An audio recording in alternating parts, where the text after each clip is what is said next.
ontdek die waarheid van die Bybel. Die boek Spreuke deel 256.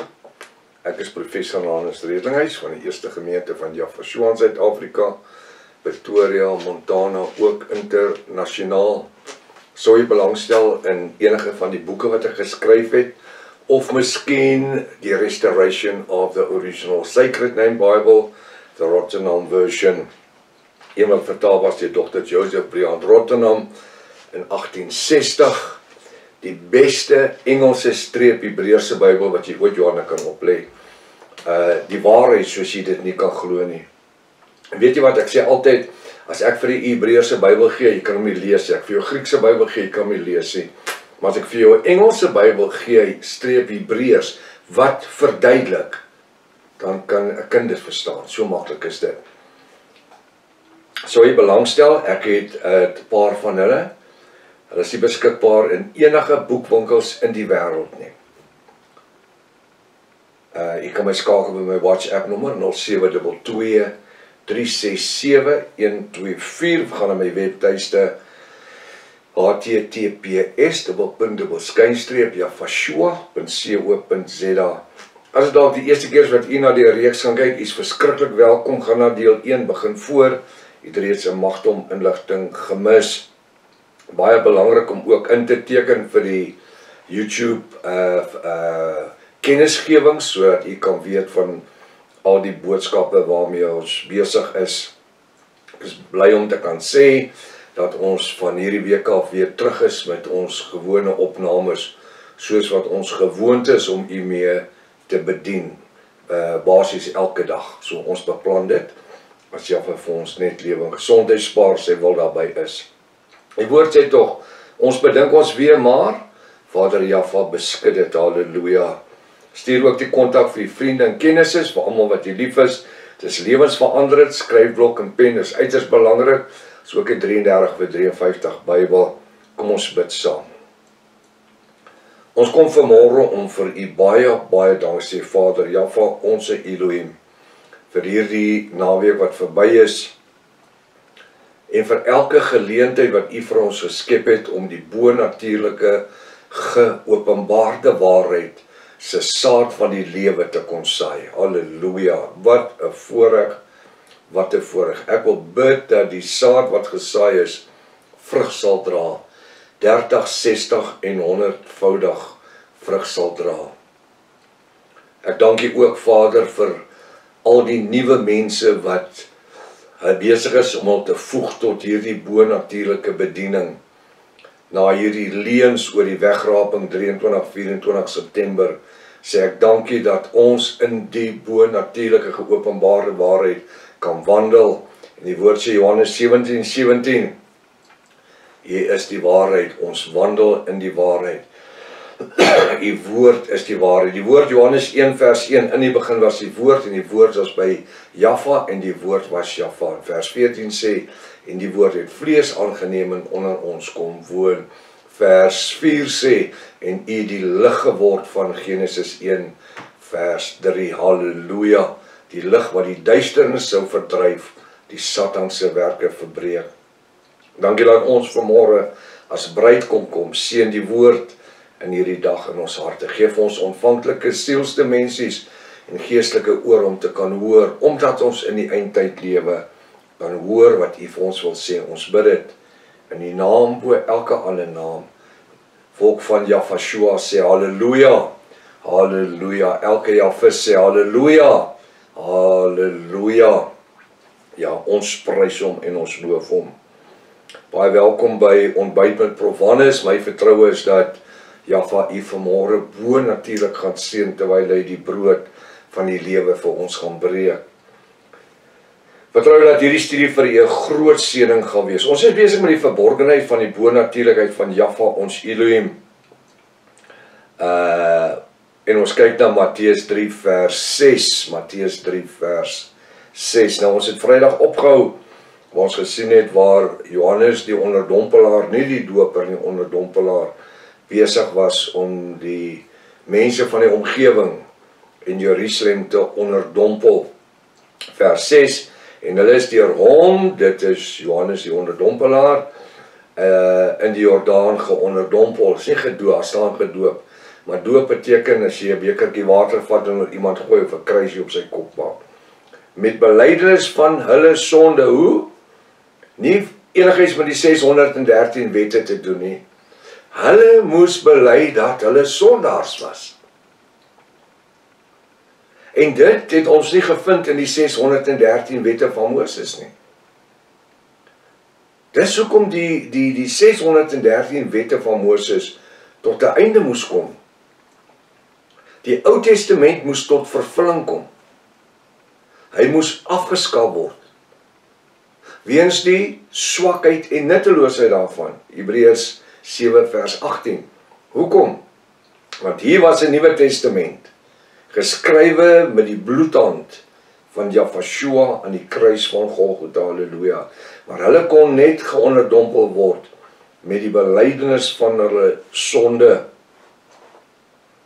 Maar toe hy baie van die Fariseërs, dit is Johannes die onderdompelaar, baie van die Fariseërs en Sadduseërs na sy doop of onderdompeling sien kom, so ander woorde, hulle het gekom om te kom kyk wat aangaan, sê hy Johannes vir hulle, addergeslag.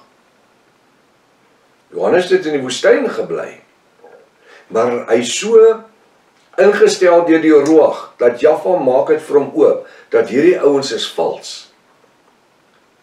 Vals profete, hoekom? Want hulle het in die Talmud Torah gefunksioneer. Die Talmud Torah is die gesproke woord. Die gesproke woord, hoekom? Want hulle het nie die oorspronklike Torah gehad nie, soos u reeds weet. Die Torah is saam met die verbondsark weggeraak, 570 jaar voor Jafashua se geboorte. En tot vandag, 2025, is daardie Torah nog steeds weg. Hulle gebruik die Talmud Torah. Hulle luister maar wat die ortodokse Jode vir hulle sê. Nie Hebreërs nie, Jode. Nou sê Johannes die onderdompelaar, hy kyk hulle sê, julle klop addergeslag, julle is 'n addergeslag. Met ander woorde, julle is van die Satan. Julle is vol demone. Dit gaan vir julle oor al hierdie goed, dis al waaroor dit gaan. Hy sê, wie het julle aangewys om te vlug vir die toren wat aan die kom is? Wat doen amper sê ek apostel Johannes? Wat doen Johannes die onderdompelaar hierso? Want onthou, apostel Johannes het gelewe, maar hy was nog nie 'n disipel gewees nie, want Jafashua was nog nie naby Johannes die onderdompelaar om onderdompel te word nie. Nou vra Johannes onderdompel, hy sê vir julle addergeslag. Ek vra altyd vir die mense en sê my, hoekom sal hy vir hulle aanspreek? Hulle dan wit klere aan, hulle het 'n swart baard en hulle het 'n betooisel op die koppe aan, hulle het wit klere aan en hulle bedien die sinagoges. Ek verwys na hulle natuurlik as sinagogiese skynheiliges. Meeste van my boeke verduidelik ek na hulle as sinagogiese skynheiliges. En so ook die Sanhedrin wat dieselfde was en die Raad van 70. En hier kom die woord en hy sê, en hier kom Johannes wat eintlik nie veel van hulle geweet het nie. En Jaffa sê deur die Ruach vir hom, noem hulle addergeslag. So ek wil net vir julle sê, jy kan nie my kop afhaal omdat ek teen vals predikers en ouens wat hulle self profete maak en ek gaan nie name goed noem nie, want ek wil nie die stad dan enige eer gee nie. Hulle het opgeslip, hulle het kwaai opgeslip. Hulle weet hulle neuse is nie 'n stikke nie, die hele voorkop is stikke soos hulle gesloeg het.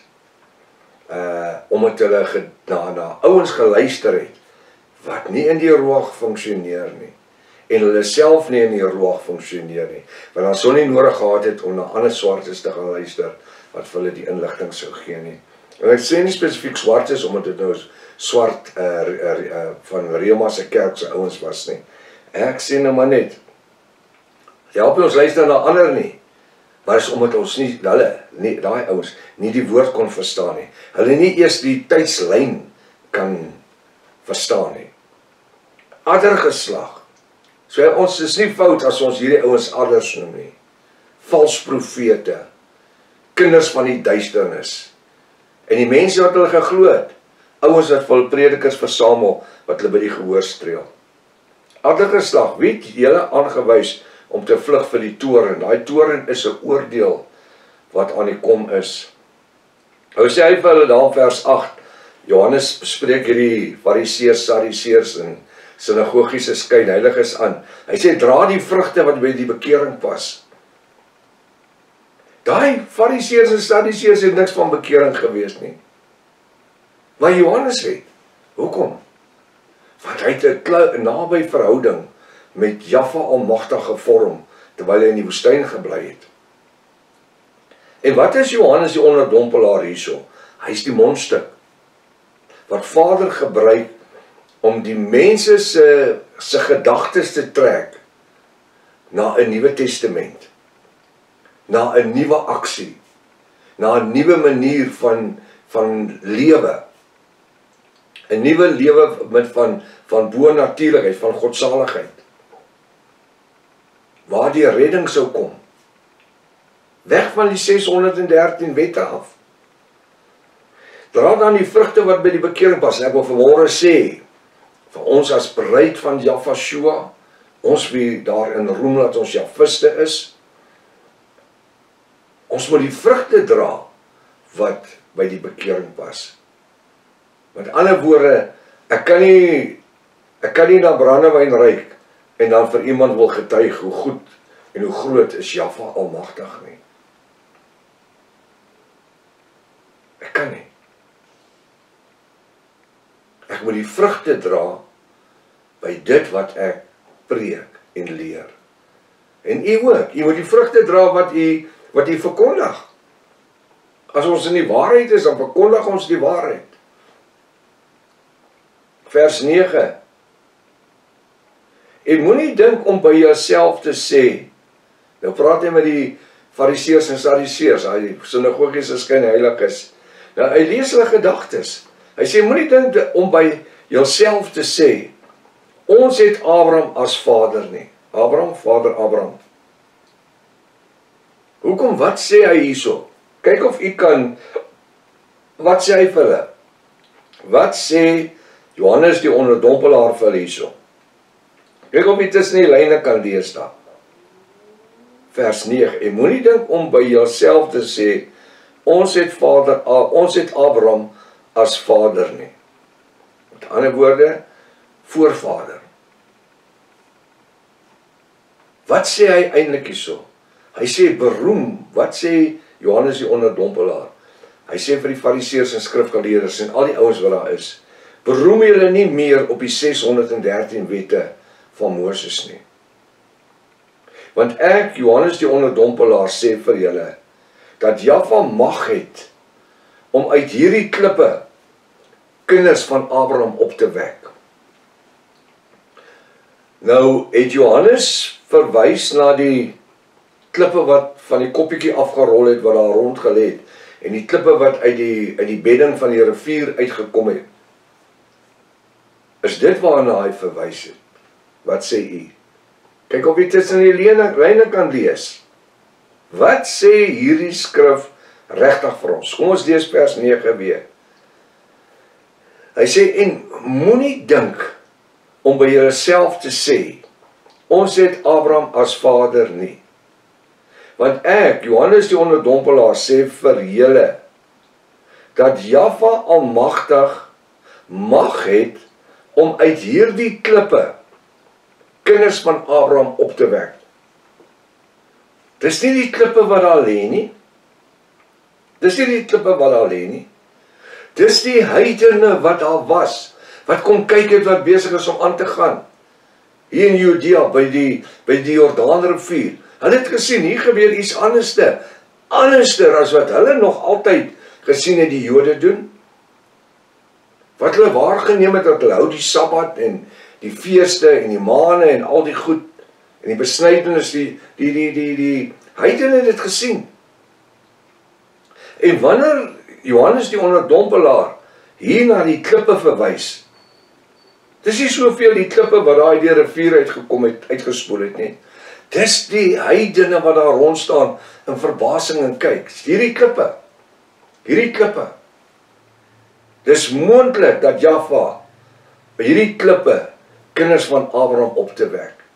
En is dit nie wonderlik dat 'n paar jaar later, 3 jaar later, Ek wil eintlik sê, binne die volgende maand of wat, het dit reeds gebeur, toe Jafashua die evangelie begin preek het nie. Alright, die eerste, ek moet eintlik myself korrigeer, die eerste 2 jaar, preek Jafashua net vir Israel.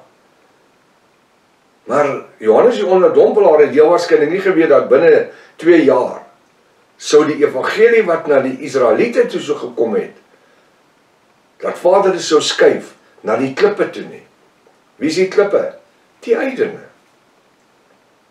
En tot vandag toe, meer as 2000 jaar se tyd, is Jaffa nog steeds besig om die evangelie van die bonatuurlike openbaring na die klippe te stuur. Die klippe, die heidene. Ons was klippe. Ons was heidene. Ons was verlore. En vandag, wat is ons? Ons is bruid. Ons is deelgenote. Ons is erfgename van 'n bonatuurlike koninkryk. Ons is gunsgenote. Ons is seuns en konings en priesters. Die woord sê, hy salf ons met die heerlikheid van sy kennis en sy insig en sy wysheid. Hy gee ons autoriteit oor die mag van Satan en sy gevalle demone. Wie? Die ouens wat klippe was. Wat sê u daarvan? Is dit nie 'n openbaring nie? Hierdie klippe, Jaffa het maag, dat hierdie klippe kan, dat hulle kinders van Abraham kan word. Het hy nie in vers 8 vir hierdie vals Sanhedrin en kom ons praat maar van die Fariseërs en Sadduseërs en skrifgeleerdes, het hy nie vir hulle gesê, julle moet die vrugte dra wat by die bekering pas nie? Nou ja, Jaffa in vers 9 sal hierdie klippe vat, hierdie heidene, en hy sal hulle vrugte gee dat hulle dra, sodat julle beskaam staan. Julle ouens wat dink julle is uitverkies. Ek glo nie dit soveel gegaan oor die klippe van die rivier nie, maar oor die beeldspraak, die klippe, naamlik die heidene. Is baie interessant vanmôre. Het ons iets geleer? Verseker, halleluja. Kom ons dank Jaffa. Ons is nie meer klippe nie. Ons is Jafiste. En Engels sê hy, followers, volgelinge van Jafashua. Tot môreoggend as dit Vader se wil is. Maranatha. Jafashua kom weer. Halleluja.